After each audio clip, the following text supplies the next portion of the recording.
Este é precisamente o risco que o homem moderno corre. Um dia ele pode acordar e descobrir que perdeu metade da sua vida. Carl Jung, prática de psicoterapia. As drogas psicotrópicas se tornaram uma das formas mais comuns de tratamento para transtornos de ansiedade e depressão. Mas essas drogas não são muito boas para curar pessoas e muitas vezes apenas se tornam muletas para deficientes psicológicos para o resto da vida. Felizmente, existem formas alternativas de tratar a ansiedade e a depressão.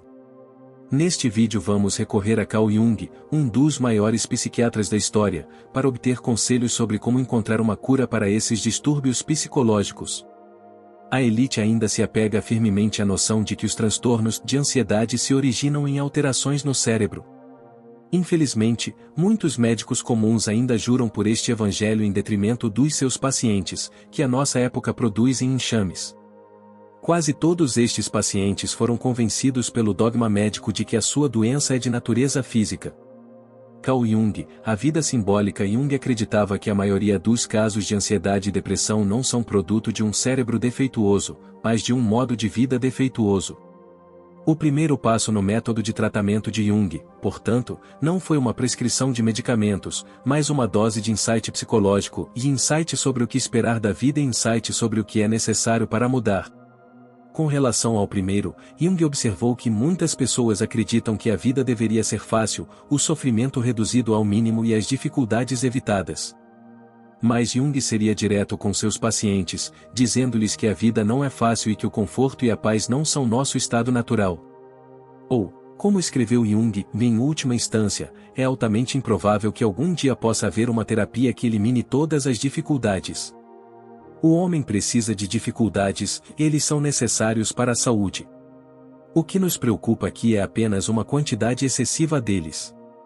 Carl Jung, estrutura e dinâmica da psique. Aceitar que as dificuldades são inevitáveis e que nada que vale a pena alcançar é fácil, coloca-nos no terreno firme da realidade a partir da qual podemos mudar. Pois quando aceitamos que a vida é difícil, também perceberemos que somente através de um caráter fortalecido teremos alguma chance de viver uma vida boa. Se, por outro lado, permanecermos presos na ilusão de que a vida deveria ser fácil, ficaremos menos motivados para superar um caráter fraco, pois teremos falsas esperanças de que, se apenas dermos tempo, a vida ficará mais fácil. A vida é um campo de batalha. Sempre foi e sempre será, e se não fosse assim, a existência chegaria ao fim. Carl Jung, o homem e seus símbolos. Há outro insight psicológico que Jung considerou crucial para seus pacientes compreenderem, a saber, que nossos problemas existem no presente e que os problemas presentes não são resolvidos escavando nosso passado. Muitas pessoas gostam de acreditar que somente quando determinarem por que são do jeito que são, poderão avançar na vida. Mas Jung acreditava que uma fixação excessiva no passado era apenas uma tática de evitação usada para escapar da difícil tarefa de enfrentar o que precisa ser feito agora. As pessoas deveriam saber que não sou neurótico, mas todos, naturalmente preferem nunca procurar em si as causas de qualquer inconveniente, mas afastá-las o mais possível de si mesmo no espaço e no tempo. Caso contrário, ele correria o risco de ter que fazer uma mudança para melhor. Comparado com este risco odioso, parece infinitamente mais vantajoso colocar a culpa em outra pessoa, ou, se a culpa for inegavelmente sua, pelo menos presumir que ela surgiu de alguma forma espontaneamente na primeira infância. Carl Jung, 2 ensaios sobre psicologia analítica. Com essas doses de percepção psicológica, Jung se voltaria para o primeiro passo prático em seu método de tratamento, e isso foi para ajudar seus pacientes a enfrentarem o que ele chamava de sombra, pois como ele escreve, o primeiro requisito de qualquer método psicológico completo é que a consciência confronte sua sombra. Carl Jung, Mysterium Connectionis. A sombra é o termo de Jung para os elementos de nosso caráter que negamos e forçamos no inconsciente, devido à vergonha, insegurança ou censura. É, em outras palavras, o lado da nossa personalidade que desejamos esconder dos outros, bem como de nós mesmos. Não pode haver dúvida de que o homem é, em geral, menos bom do que imagina ou deseja ser. Todo mundo carrega uma sombra, e quanto menos ela estiver incorporada na vida consciente do indivíduo, mais negra e densa ela será. Carl Jung, Psicologia e Religião. Jung acreditava que enfrentar a sombra era crucial no processo de mudança pessoal por vários motivos. Em primeiro lugar, não fazemos nenhum favor a nós próprios ao negar as partes inferiores da nossa personalidade, apenas perdemos o controle de como e quando essas características emergem. Se, por outro lado, reconhecermos uma falha de caráter, poderemos aprender como controlar a sua expressão e assim minimizar os danos que causa na nossa vida, ou como Jung explica, qualquer coisa consciente pode ser corrigida, mas qualquer coisa que escapa para o inconsciente está além do alcance da correção e, se seu crescimento não for perturbado, está sujeito à degeneração crescente. Felizmente, a natureza cuida para que os conteúdos inconscientes irrompam na consciência, mais cedo ou mais tarde, e criem a confusão necessária. Carl Jung, Mysterium Connectionis. Mas a sombra não é composta apenas de fraquezas, alguns de seus elementos são pontos fortes que reprimimos em nossa juventude porque nossos colegas, familiares ou a sociedade em geral nos deram a falsa impressão de que essas características foram ruins. Algumas pessoas, por exemplo, reprimem a capacidade de expressar raiva ou de se defenderem. Outro benefício de nos tornarmos conscientes da sombra, portanto, é que ganhamos acesso a traços de caráter que promovem a vida, ou como escreve Jung. A sombra é apenas um tanto inferior, primitiva, inadaptada e desajeitada, ou não é totalmente ruim.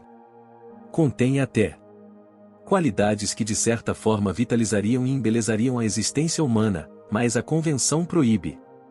Carl Jung, Psicologia e Religião. Uma maneira de se tornar consciente da sombra é observar as fraquezas, falhas e inseguranças das pessoas próximas a nós. Pois a maioria de nós não apenas reprime traços de caráter semelhantes, mas também tende a projetar elementos de nossa sombra nas outras pessoas.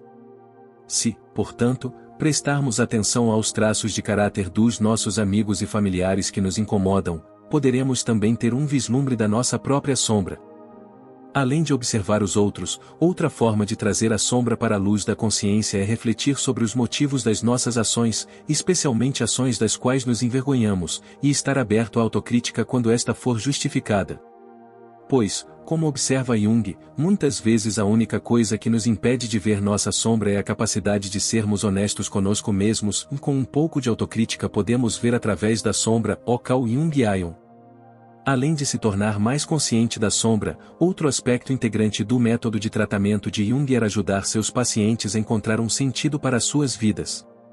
Pois Jung acreditava que, quando preso em uma depressão profunda ou consumido por um transtorno de ansiedade, para ser curado é necessário descobrir um papel como um dos atores no drama divino da vida. Carl Jung, A Vida Simbólica. Para entender o que isso significa, podemos recorrer a um encontro que Jung teve com um chefe da tribo Pueblo na primeira metade do século XX.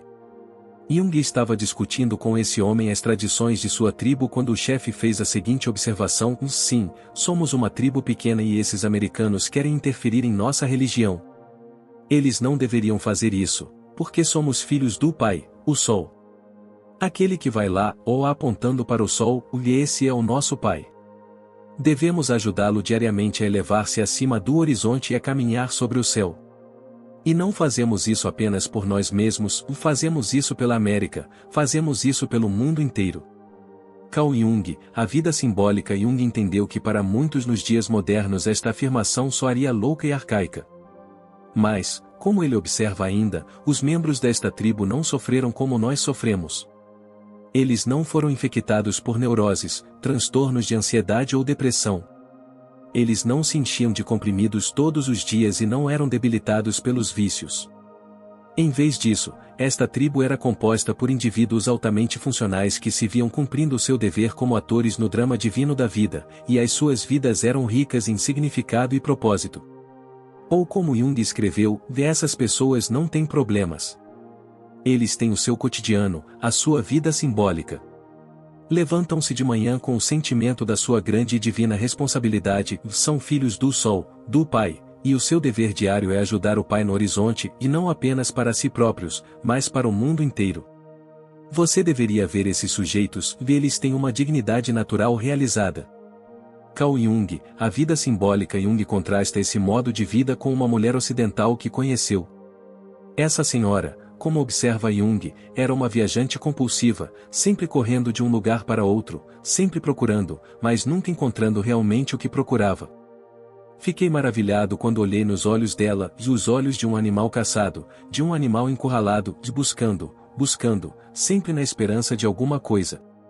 Ela está possuída. E por que ela está possuída? Porque ela não vive a vida que faz sentido. A vida dela é totalmente e grotescamente banal. Sem nenhum sentido nisso. Se ela morrer hoje, nada aconteceu, nada desapareceu, porque ela não era nada. Carl Jung, a vida simbólica. Essa busca compulsiva infecta muitos no mundo ocidental. Alguns correm de um destino para outro, alguns perseguem parceiros românticos, outros buscam compulsivamente dinheiro, prestígio, fama ou reconhecimento nas redes sociais.